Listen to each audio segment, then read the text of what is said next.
सारा राज्य लगाण वर्षा हवा फल विभिन्न स्थान वर्षा जलर परिमाण वृद्धि पाई बन्यार मान सृष्टि होती। गत काली चांदबाली ब्लॉकर विभिन्न पंचायत में बन्या जल प्रवेश करम सहित प्रशासनिक अधिकारी चांदबाली वीडियो संजीव सार अच्छा केमती कौन से बुलूं बर्तमान लोकर समस्या देखुं केमती लोक मैंने पा घेर अच्छा सर टे कहे केमती आप बुलूं विभिन्न पंचायत बुलूँ कौन देखुं आम एपर्यंत 7टा पंचायत बुली सारीचु एवं आम ये 7टा पंचायत बन्या प्रभावित होती भर आरडी नांदपुर ओड़ग सुंदरपुर आउ एपटे रही आमर नालगुंडा माधवपुर घटपुर नालगुंडार भूईवृत्तिर केतोटी रेवेन्यू विलेज यही आज आफ्टरनून उपरा बेला से सब जोगाजोग विच्छिन्न है एवं से कनेक्टिव रोड सब रास्ता पर प्राय 2 ରୁ 2.5 फुट पानी अच्छी लोक चली आसी जापे भी गाड़ी घोड़ा जीवार समस्या अच्छी से जगह सब आम ड्राई फ्रूट पाखे पहुँचीचु एवं गोखाद्य पहुँचापी अर्डर हो सारी आसी पहुँचो रोड कनेक्टिविटी आमको मिले फ्यूज अमाउंट गोखाद्य आसो पहुँचा पड़ो से बाबद आम तत्पर अच्छु जो जो पावर कट होता आम इलेक्ट्रिक डिपार्टमेंट फोन कर पावर कट कनेक्ट करूँ ता सहित केमी लोक पाखे पानीय जल सुविधा पहुँची पार से जो जो सब नलकूप रही है सेगुड़ी पूर्व आम मरामती करूँ एवं जो पाइप लाइन सब कनेक्टिविटी रही जो जो सब पाइप लाइन किसी बन्या जल सुह हवा फल प्रभावित होती वाटर डिपार्टमेंट आम रही बन्या जल बढ़िया फल बर्तमान जो आशंका सृष्टि होती कि विषाक्त साप संख्या वृद्धि पाए लोक मान से लोक मान भर आम सचेतना सृष्टि करूँ यही अंचल लोक जिते यह गोटे बन्या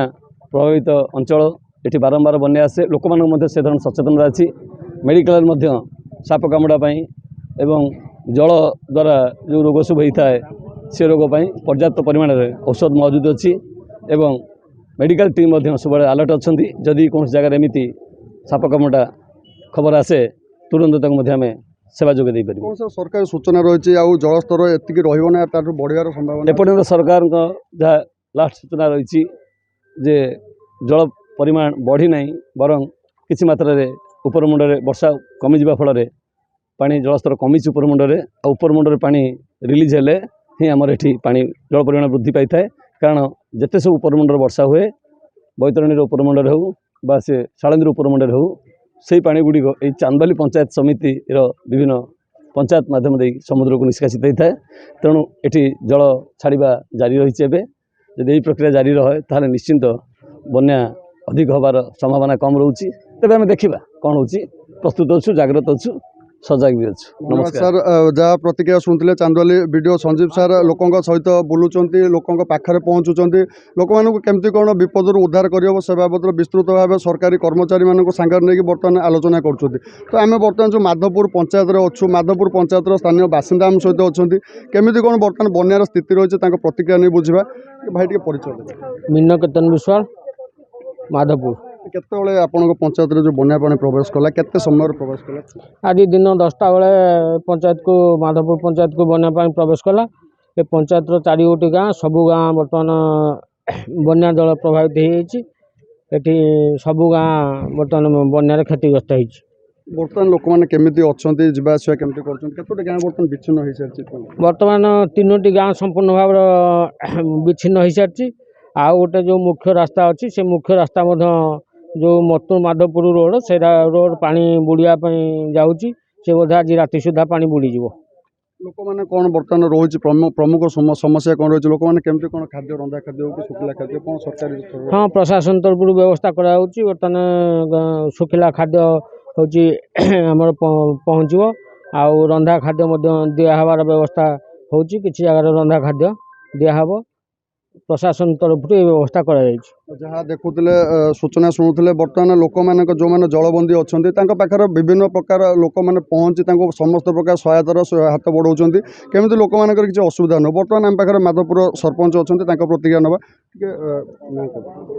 विनोद दास सरपंच माधवपुर ग्राम पंचायत बर्तमान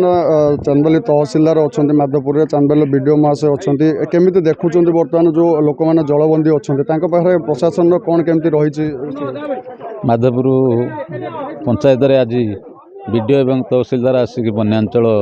बुलुंट आम सांगरे अच्छु बर्तमान 3टी गाँ संपूर्ण जलमग्न हो सारी ତାଙ୍କ ଘରେ ପାଣି ପ୍ରବେଶ କରିସାରିଛି। ରାସ୍ତା ଗୁଡ଼ିକ ଯେଉଁ ଗ୍ରାମାଞ୍ଚଳ ରାସ୍ତା ଗୁଡ଼ିକ ବିଚ୍ଛିନ୍ନ ହୋଇଗଲାଣି। ମୁଖ୍ୟ ରାସ୍ତା ଯେ ଚାନ୍ଦବାଲି ମାଧପୁର ମତ ସେଇଟା ଆଜି ରାତି ମଧ୍ୟରେ ମଧ୍ୟ ବୁଡ଼ି ଯାଇପାରେ। ତେଣୁ ଆଜି ଆମେ ପଞ୍ଚାୟତ ତରଫରୁ ଶୁଖିଲା ଖାଦ୍ୟ ଚୁଡ଼ା ଏବଂ ଗୁଡ଼ ବିସ୍କୁଟ୍ ଦେବା ପାଇଁ ଯେଉଁମାନେ ଜଳମଗ୍ନ ଭିତରେ ଅଛନ୍ତି ତାଙ୍କୁ ଦେବା ପାଇଁ ବ୍ୟବସ୍ଥା କରୁଛୁ। ଆଗାମୀ ଦିନରେ ତହସିଲଦାର ଏବଂ ବିଡ଼ିଓଙ୍କୁ କହିଛୁ ତାଙ୍କୁ ଶୁଖିଲା ଖାଦ୍ୟ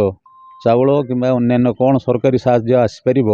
ଖୁବ୍ ଶୀଘ୍ର ଯୋଗାଇ ଦେବା ପାଇଁ ଆମେ ଦାବି କରିଛୁ। ମାଧପୁରର ଯେଉଁ ବନ୍ୟା ପରେ କେତେ ପାଖାପାଖି ଲୋକ ବର୍ତ୍ତମାନ ବିପନ୍ନ ହୋଇଛନ୍ତି? ମାଧପୁର ଗ୍ରାମ ପଞ୍ଚାୟତର 6000ରୁ ଉର୍ଦ୍ଧ୍ୱ ଲୋକ ସଂଖ୍ୟା ଏ ସମ୍ପୂର୍ଣ୍ଣ ବର୍ତ୍ତମାନ ଜଳମଗ୍ନ ଅବସ୍ଥାରେ ଅଛନ୍ତି। ସମସ୍ତେ ଜଳବନ୍ଦୀ ଭିତରେ ଅଛନ୍ତି। ସାଧାରଣ ଲୋକଙ୍କ କଥା ଛାଡ଼ିକି ଯେଉଁ ଗୃହପାଳିତ ପଶୁମାନେ ରହିଛନ୍ତି ତାଙ୍କର ବି ସେମାନେ ବନ୍ୟା ଦ୍ୱାରା ପ୍ରଭାବିତ ହୋଇଛନ୍ତି। ତାଙ୍କ ପାଖରେ କ'ଣ ବର୍ତ୍ତମାନ? ତାଙ୍କ ପାଖରେ କିଛି ପହଞ୍ଚି ନାହିଁ। ବିଡ଼ିଓ ମହୋଦୟ ବର୍ତ୍ତମାନ କହୁଛନ୍ତି ଯାହାକି ଖୁବ୍ ଶୀଘ୍ର ଗୋରୁ ଖାଦ୍ୟ ପାଖରେ ପହଞ୍ଚେଇ ଦିଆଯିବ ବୋଲିକି ପଞ୍ଚାୟତରେ ସେ ତାଙ୍କ ତରଫରୁ ବୟାନ ଦେଇଛନ୍ତି। ଯାହା ଶୁଣୁଥିଲେ ମାଧପୁରର ଯେଉଁ ସରପଞ୍ଚ ରହିଥିଲେ ସେ ତାଙ୍କ ପ୍ରତିକ୍ରିୟା ଦେଉଥିଲେ କେମିତି ବର୍ତ୍ତମାନ ଲୋକମାନେ ଜଳବନ୍ଦୀ ଅବସ୍ଥାରେ ଅଛନ୍ତି। ଗତକାଲିଠାରୁ ଆରଡ଼ି, ସୁନ୍ଦରପୁର, ଓଳଗ ଏବଂ ନାନ୍ଦପୁର ପଞ୍ଚାୟତରେ ବନ୍ୟା ଜଳସ୍ତର ବଢ଼ିଥିବା ବେଳେ ଆଜି ମାଧପୁର, ତେନ୍ତୁଳିଅ, ଆମର ଭୂଇଁମୂର୍ତ୍ତି, ଘଟପୁର ପଞ୍ଚାୟତରେ ବର୍ତ୍ତମାନ ବନ୍ୟା ଜଳ ପ୍ରବେଶ କରିସାରିଛି।